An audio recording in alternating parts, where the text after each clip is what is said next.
గ్రామంలో ఏ మండలంలో ఏ రైతుది ఎంత ఎండింది అవి లెక్కలు తీయాలి. అండ్ ఖచ్చితంగా ధరలన్నీ పెరిగినాయి కాబట్టి భారమైంది కాబట్టి ఇలా 25,000 రూపాయలు నష్టపరిహారం ప్రతి రైతుకు ప్రతి ఎకరాకు చెల్లించాలి. This is our demand. చేసేంత వరకు మిమ్మల్ని వేటాడతాం, వెంటాడతాం, ధర్నాలు చేస్తాం, నిద్రపోనీయం. ఎక్కడికక్కడ మీ మంత్రులను మీ ఎమ్మెల్యేలను నిలదీస్తాం. గ్రామాలలో ప్రజాస్వామ్యంలో డెఫినెట్గా అడిగే హక్కు మాకు ఉంటుంది కాబట్టి ప్రధాన ప్రతిపక్ష పార్టీగా ప్రజల పక్షాన మాకు ప్రజలిచ్చిన పాత్ర అదే కాబట్టి మేము అది న్యాయం చేయాలి. వాళ్ళ గొంతే మేము ఇవ్వాలి. ఈ రాష్ట్రంలో ప్రధాన ప్రతిపక్ష 39 ఎమ్మెల్యేలను గెలిపించి మేమేం రౌట్ కాలే. ఈ రాష్ట్రంలో మీరు ఒక్కరినో ఇద్దరినో కుక్కలను నక్కలను గుంజుకొని ఓహో ఆహా అని సంఖ్యలు గుద్దుకోవచ్చు. అది చాలా చిల్లర చీప్ టాక్టిక్స్. అది it's a cheap political stunt which is uncared. ప్రజా సమస్యల ముందు, ప్రజల యొక్క బాధ ముందు, ఎండిన పంట పొలాల ముందు ఈ చిల్లర రాజకీయాలు కాదు. ఇవి నడుస్తూనే ఉంటాయి, దీనికి పెద్ద ఇష్యూ కాదు. కానీ ఎండిన ప్రతి ఎకరాను మీరు వెంటనే ఎన్యూమరేట్ చేయించాలి.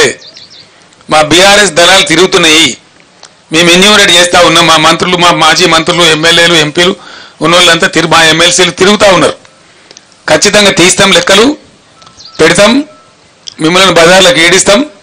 100కు 100% మీ చేత కక్కిస్తాం. అది మీరు కట్టి తీరాలి. అది ప్రభుత్వ బాధ్యత.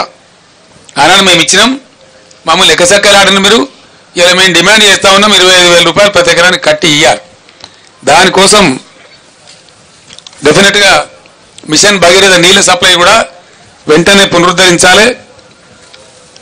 కరెంటు కూడా ఏముందండి నాకు అర్థం కాదు.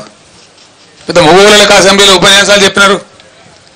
కరెంటు అప్పులు చేసింది, కరెంటు అప్పులు చేస్తా. అది ఎవరి కోసం చేస్తుందండి? కరెంటు అప్పులు చెయ్యాలి, ఎందుకు చేయకూడదండి? నేను అడుగుతా ఉన్నా. రైతాంగం పంటల మీద పెడతారా?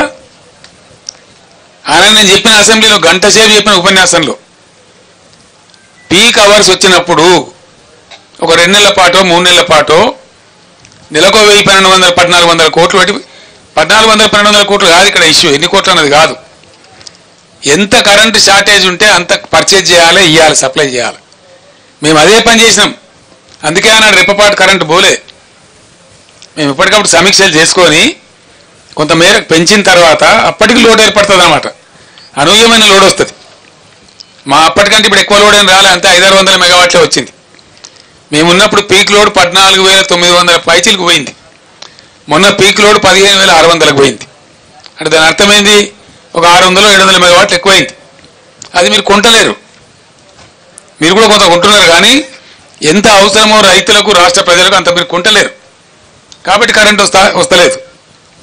చాలామంది రైతులు నాతో చెప్పినారు, ఎందుకు కాలుతున్నాయి మోటార్లు? మొన్నటిదాకా 8 ఏళ్ళు కాలని మోటార్ ఎందుకు కాలుతుంది సార్? చాలాసార్లు వస్తున్నది పోతున్నది, వస్తున్నది పోతున్నది. రోజులో 5 సార్లు 6 సార్లు 7 సార్లు వస్తున్నది పోతున్నది. అక్కడక్కడ మామూలు సభలు మాట్లాడుతుంటే పోతా ఉన్నది. ఇదే జగదీశ్వర్ రెడ్డి గారు సూర్యాపేటలో సభ, నల్లగొండలో సభ మాట్లాడుతుంటే 5 సార్లు పోయింది. పోయినప్పుడల్లా బయట కింద కూర్చున్న వాళ్ళంతా జై కాంగ్రెస్ అంటున్నారు. ఇది పరిస్థితి. అయినా మీకు సీమ కుట్టినట్లేదు, మీకు బాధ లేదు, ఇబ్బంది లేదు. ఈసారి బడగాడుపు ఉంటాయని చెప్తున్నారు, భయంకరమైన గాడుపు ఉంటాయని చెప్తున్నారు. అయినా పట్టించుకునే పరిస్థితి లేదు. కానీ మేము మాత్రం ఊరుకునే పరిస్థితి కాదు. ఎట్టి పరిస్థితులలో మీకు అసలు పట్టింపే లేదు రైతులంటే. రైతు బంద్ చేయడానికి పెద్దగా హరిగోస పెట్టినారు వాళ్ళను. వస్తుందా రాదా ఒక భయంకరమైనటువంటి పరిస్థితి తెచ్చినారు. సాగునీరు ఇవ్వడంలో విఫలమైనారు, తాగునీరు ఇవ్వడంలో ఘోరంగా విఫలమవుతా ఉన్నారు. ఏం కారణం? ఇప్పటికైనా మేల్కోండి.